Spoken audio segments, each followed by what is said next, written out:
Breaking news, Kimi, rumespak sa issue ng hiwalayan ni Janine at Paulo.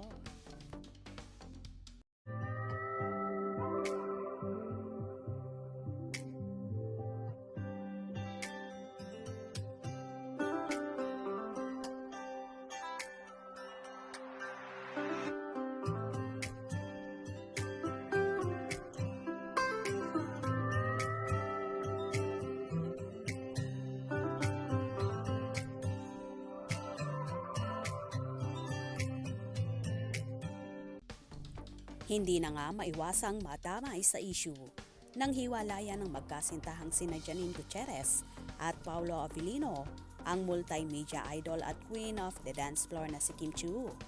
Napapabalita kasi na muli na namang nag-split up ang paunin ayon sa naging updates ni na OG Diaz sa kanilang YouTube channel.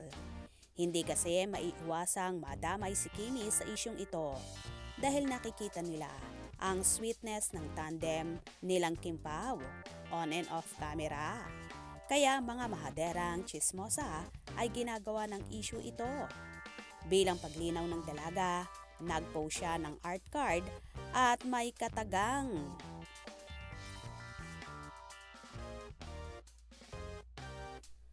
yung saya at kilig na nararamdaman ko for Paulo is for love team lang naman yon. Chemistry. Wala namang pong ganon. Hindi naman po siguro ako yung reason ng hiwalayan ni Paulo at Janine. Mga bashers talaga.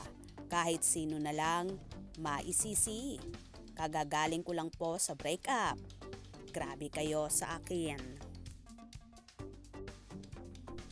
Tila, base sa naging pahayag na ito ni Kim Chiu, ay wala talagang namamagitan sa kanila ni Paulo at ang lahat ng sweetness at pakilig nila ay tanging sa tandem lang nila ng aktor.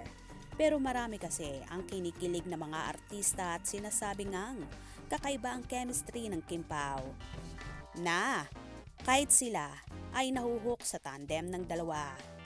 Patuloy naman ang pananahimik ni Paulo sa usaping ito at tikom lang ang kanyang bibig sa kabi-kabilang issue.